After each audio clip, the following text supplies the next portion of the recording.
माझं सोलापूर न्यूजमध्ये आपल्या सगळ्यांचं स्वागत। अखिल गवळी समाज महासंघ आयोजित अखिल भारतीय गवळी समाज अधिवेशन 2024 मध्ये घेण्यात येणारे विषय व ठराव याबाबतचे चर्चासत्र किल्लेदार मंगल कार्यालय सोलापूर या ठिकाणी मोठ्या उत्साहात संपन्न झाले। प्रारंभी शिवपार्वतीच्या प्रतिमेचे पूजन आणि दीप प्रज्वलन झाले। या प्रसंगी मंचावर श्री ज्ञानेश्वर देवा अंजिखाने, श्री नारायण भैरवडे, श्री सुरेश शापूरकर, श्री रमेश अंबरखाने, श्री वसंत नाना यमगवळी, श्री प्रवीण हुंडेवाले, सौ संगीता लकडे, महाप्राध्यापक किसन झिपरे, श्री प्राध्यापक भालचंद्र हुच्चे, श्री अनिल नायकू, श्री शंकर झारखंडे, श्री व्यंकटेश लंगोटे, श्री सुहास भागानगरे, सौ सुरेखाताई अंजिखाने यांची प्रमुख उपस्थिती होती। कार्यक्रमाचे प्रास्ताविक श्री ज्ञानेश्वर देवा अंजिखाने यांनी केले। यावेळी गवळी समाजाचे 56 वर्षांनंतर होणारे अधिवेशन यशस्वी करण्यासाठी 4 राज्यातील समाज बांधव एकत्र येत आपले योगदान द्यावे असे आवाहन त्यांनी केले। यानंतर चर्चासत्रामध्ये समाजातील सामाजिक, शैक्षणिक, शासकीय त्याचबरोबर राजकीय विषयांवर आधारित तब्बल 25 ठराव मांडण्यात आले व उपस्थित समाज बांधवांनी या ठरावांना मान्यता दिली। कार्यक्रमाचे सूत्रसंचालन श्री दत्तात्रय खंडराव व श्री शिवाजी रानसरजी यांनी केले, तर आभार प्रदर्शन श्री ज्ञानेश्वर देवा अंजिखाने यांनी मांडले।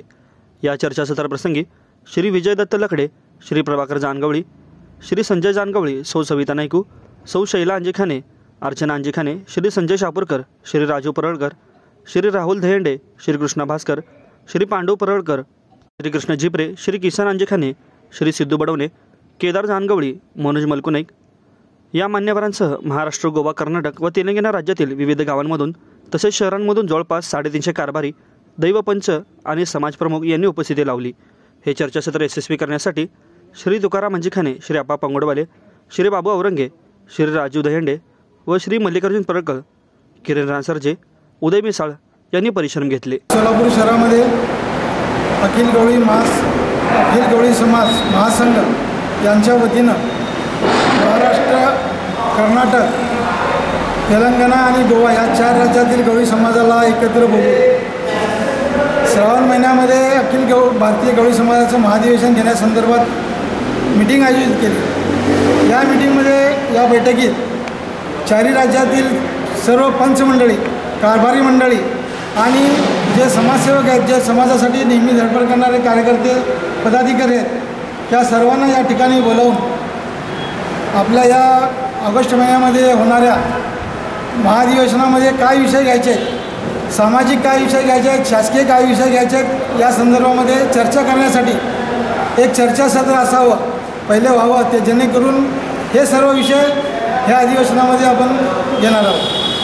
तर या अधिवेशनामध्ये हे चर्चासत्रातले विषय सर्व महाधिवेशनात घेऊन जे आपल्या गवळी समाजामध्ये जे काही खर्चिक बाबी आहेत, लग्नाचे काही परंपरा असतील, लग्नातले काही देवकार्य असतील, ते कशा पद्धतीनं कमी खर्चामध्ये होतील आणि इतर जे काही खर्च आहे, माहितीमध्ये जो काही खर्च होतो तो कशा पद्धतीने कमी करता येईल, म्हणून हे सर्व जर खर्च कमी झाला तर गवळी समाजाचा खर्च वाचेल, त्यांचा खर्च कमी झाला जर वाचलेला जो खर्च आहे तो उत्पन्न आपण समजू शकतो।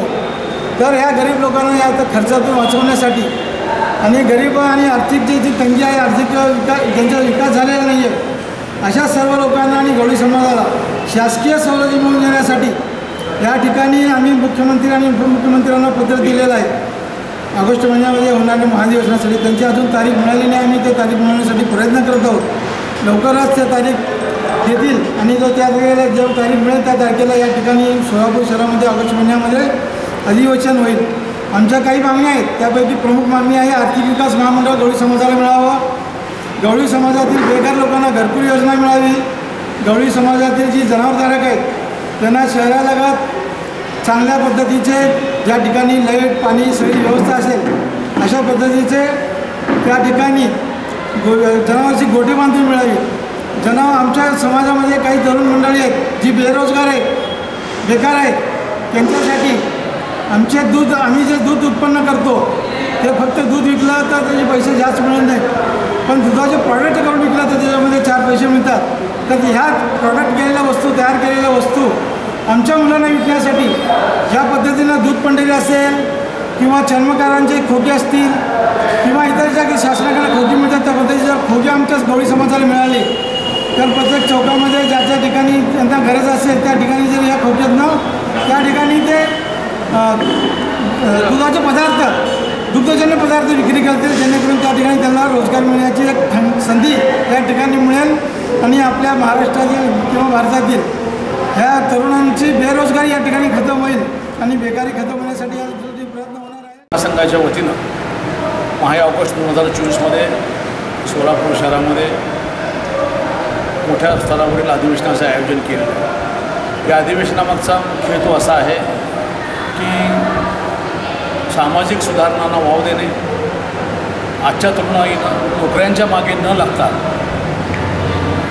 दूध उत्पादनाच्या व्यवसायाकडे अधिक लक्ष देऊन समाजाला, नागरिकांना पोषण मूल्यसहित असणाऱ्या चांगल्या, स्वच्छ व निर्भय दुधाचा पुरवठा कसा करता येईल, कालानुरूप अशा बदलाला अनुसरून काही सामाजिक गतिविधीमध्ये सुधारणा करणे आणि एकंदरीतच समृद्ध आणि सशक्त महाराष्ट्राच्या योगदानीमध्ये एक चांगल्या प्रकारची भर घालण्याचा मानस या गवळी समाजाच्या अधिवेशनाच्या माध्यमातून केला जाणार आहे. आणि आजच्या चर्चासत्राला त्या निमित्तानं लगतच्या 2-4 राज्यातून आणि जवळपास तब्बल महाराष्ट्रातून बऱ्याच मान्यवरांची या ठिकाणी उपस्थिती लाभलेली आहे. आशा नव्हे तर खात्री आहे की येणाऱ्या भविष्यात नक्कीच त्या सामाजिक सुधारणांच्या माध्यमातून आणि परंपरागत कृषी व्यवसायावर आधारित अशा दूध उत्पादनाच्या व्यवसायाच्या माध्यमातून चांगली अधिक सशक्त अशी समाजसेवा करण्याचा प्रयत्न गवळी समाजाच्या माध्यमातून राहील, अशा प्रकारची सद्भावना व्यक्त करतो. नमस्कार. आज सोलापूर येथे अखिल भारतीय गवळी समाजाच्या अधिवेशनाच्या तयारीसाठी आम्ही एकत्रित चर्चासत्र ठेवलेलं आहे. गवळी समाज हा मागासलेला समाज आहे. बरेचसे कुटुंब याच्यामध्ये आर्थिक अडचणीत आलेले आहे आणि कुठलाही समाज पुढे जाण्यासाठी शासकीय मदतीशिवाय ते पुढे जाऊ शकत नाही. आणि आमच्या समाजाच्या अडचणी आणि आम्हाला असलेला त्रास हे सरकार दरबारी कुठंतरी नोंद करावा म्हणून आम्ही आज हे चर्चासत्र ठेवलेले आहे. आमच्या इथे सुद्धा काही चूक परंपरा आहेत, काही आहेत अंधश्रद्धा आहेत, त्या मोडून काढून आपण नवीन समाजाला पुढे जाण्यासाठी आमच्या समाजाला आम्ही तयार करणार आहोत आणि त्यासाठीच हे अधिवेशन जमा केलेलं आहे. तरी यामध्ये चांगली चर्चा होऊन चांगलं निष्पन्न होईल अशी अपेक्षा करतो आणि ह्या चर्चा अधिवेशनाला शुभेच्छा देतो. धन्यवाद. माझं सोलापूर न्यूज या यूट्यूब चॅनलला सबस्क्राईब करा आणि बेल आयकॉन प्रेस करायला विसरू नका.